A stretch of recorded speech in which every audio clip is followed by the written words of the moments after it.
Hey, what is up, everybody? This is Stevie Breach coming to you here today. I just finished watching episode 1 of the Mr. McMahon documentary on Netflix. It's pretty good to be sitting down to watch this. My goal is tonight to watch the entirety of all the episodes. I will tell you that episode 1 ranked in at about 48 to 49 minutes. And it moved pretty well, honestly, in my mind, that it really told the story of how WWF became WWF. It was basically like the history of the WWF when Vince came in and took over. They only really touched on Vince's childhood just basically for a minute. This story basically picked up when Vince met his father. His father was in the wrestling business as a wrestling promoter, and Vince, kind of hanging around with his dad, was thrown into the limelight of being an announcer by basically an announcer telling Vincent McMahon that he wanted a raise, and Vincent McMahon didn't want to give it to him, and the announcer threatened that he was going to no-show the show and he wasn't going to go out there, so they wouldn't have an announcer, and he was sitting there juggling his change. And Vince asked his dad, like, hey, what is the plan? What is it that you're going to do? And Vincent McMahon told Vince that he was going to go out there and be the announcer. And it seemed like he didn't really have any prep. But, watching him as an announcer on that show was honestly as good as we ever saw Vince, later on down the road. It seemed like he knew what he was doing.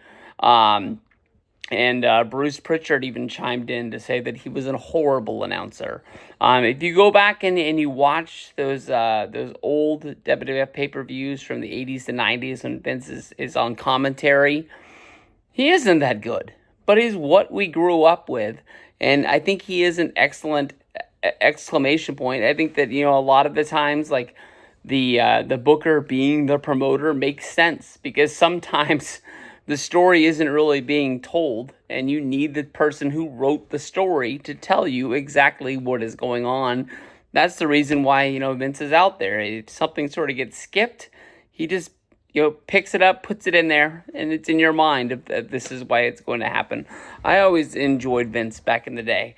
I understand how he moved off of commentary, and we got guys like Jim Ross, Jerry Lawler, that we would, love down the road, but it is what it is, once he got into the wrestling business, he had caught wind that his father, wanted to get out of the wrestling business and was going to sell his company to Gorilla Monsoon. Gorilla Monsoon, we would all, I think most of us would grow up with him being an announcer.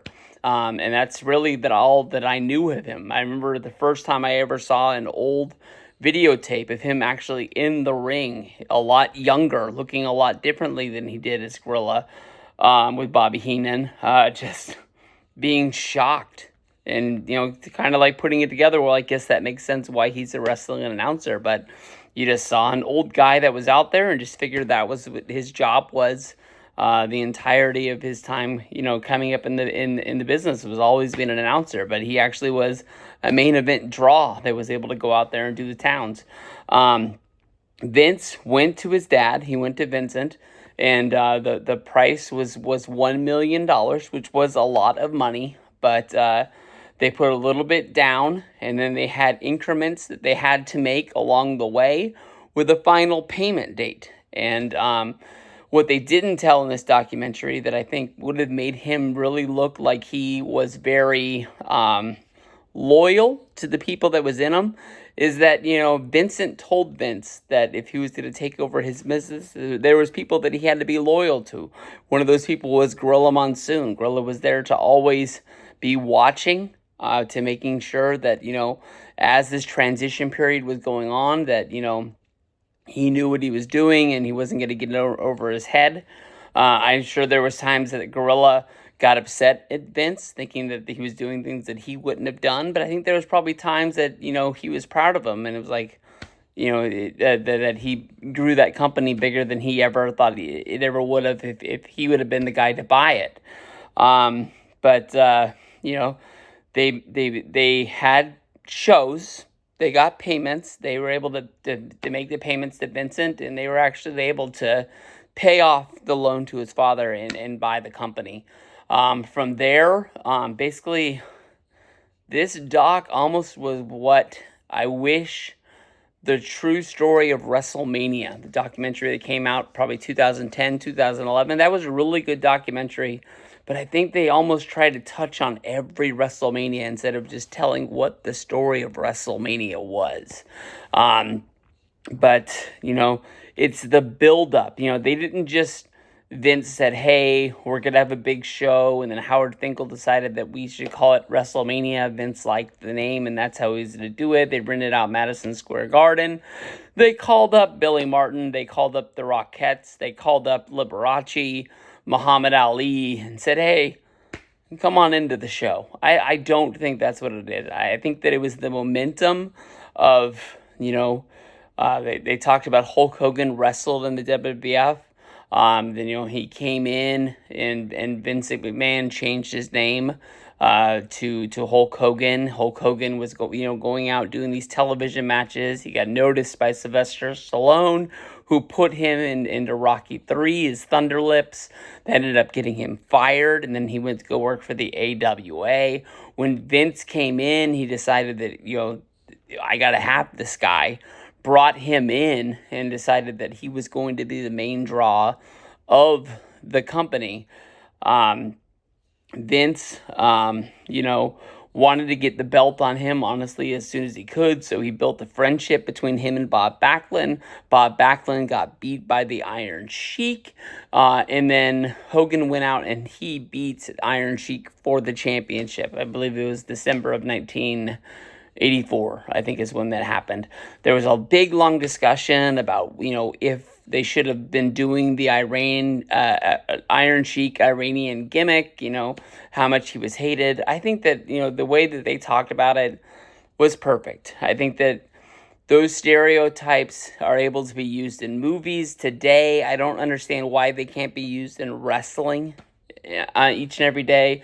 You would feel bad for the performer that is going out there, but I mean, every time you see like a big Russian guy come in as a wrestler, they're always portrayed as being bigger, larger than life. You would think because they're Russian, they're on steroids because of all the Olympic troubles that they've always got in, and they're bigger and better. And how are we going to be able to beat them? They talked about when they were in war times, with Japan and with Germany. And they showed the gimmicks that they used at those days, whether that was like Mr. Fuji, whether it was Nikolai Volkov, with the Russians. I think it just is what it is. I mean, you're not going to be complaining about stereotypes the next time you see a Indiana Jones movie and they have the Russians up there on the screen, or James Bond fighting against somebody or something like that. So I don't know. It's wrestling. Just give them a break. It's freaking entertainment. Just because it's not real sports, it's not real wrestling. It is what it is. But with Hogan, gaining steam, they were able to partner up with Cyndi Lauper.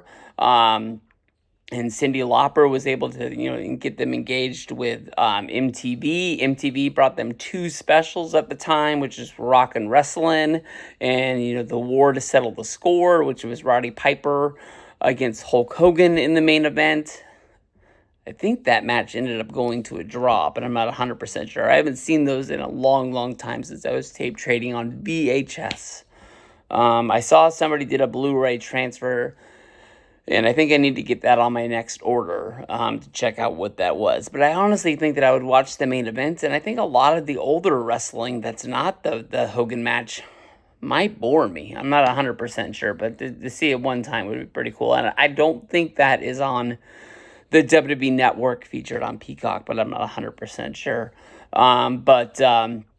After doing that, they were able to go out. They had to portray a lot of loans. I think the storyline is going to come up. A lot of the loans they take out to finance WrestleMania. I don't think they end up paying back until Linda runs for Senate, which is going to be down the road. You think that they've got this far, you're going to see them get into a little bit of a trouble. They touch on lawsuits that pop up along the way. One was a 2020, like an Inside Edition kind of show where basically they were doing a backstage story on wrestling and they were trying to portray it as being fake. That's when Dr. D, was it David Schwartz, something close to that? He ends up smacking the announcer, saying basically, like, do you think that is fake? And you can see Mr. Fuji in the background just, like, glistening, like, oh. I think that, honestly, Fuji would have done it if Dr. D wouldn't have done it. And another time was on one of the late-night shows. Hulk Hogan was on there. The guy was, like, named Richard. Was it Richard Belzner? Something close to that. And he was being just a jerk. You can tell that Hogan was getting worked up. And even Mr. T was kind of feeling like the guy was trying to go out of his way to embarrass him, making fun of him. And Hogan ends up putting him like in like a chin lock and just chokes him out. And you just see in his arms that he's out. And then Hogan lets go of the hold. He ends up just collapsing. When he collapses, he hits his head on the back. And you might think that it's just like a frivolous lawsuit or something like that because he choked him out. But you see the pool of blood before the guy even gets up. And then once he actually gets up and doesn't know what's going on, he's like doing a circle, turning around. And you just see the back of his sports jacket just completely drenched in blood. From there, they basically didn't tell you what happened at WrestleMania. They just showed you the limelights of how big it was and then portrayed like it might not have been known, but that was the night that Vince McMahon won the war. There was other companies out there. There was Crockett. There was AWA. There was Mid-South. There was, World Class down in Dallas, but it was done. I mean, basically, like, they were going to keep moving. They had all of the momentum, and I think any market they wanted to move into, any place that they wanted to run a show, it is what it is. Right now, the documentary, they're making Vince, when he answers questions, kind of like with the editing, they're leaving the camera on him for an extra second to, like, show, like, the quirky side of Vince. It's almost like when the Simpsons talk about Vincent Price, they make him look very, very weird.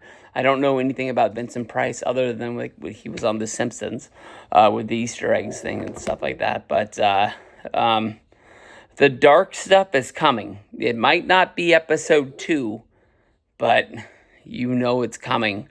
And episode 2 is titled Heat.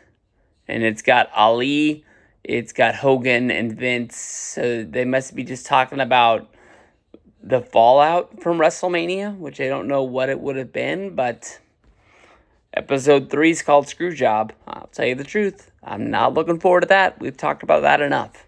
Peace out.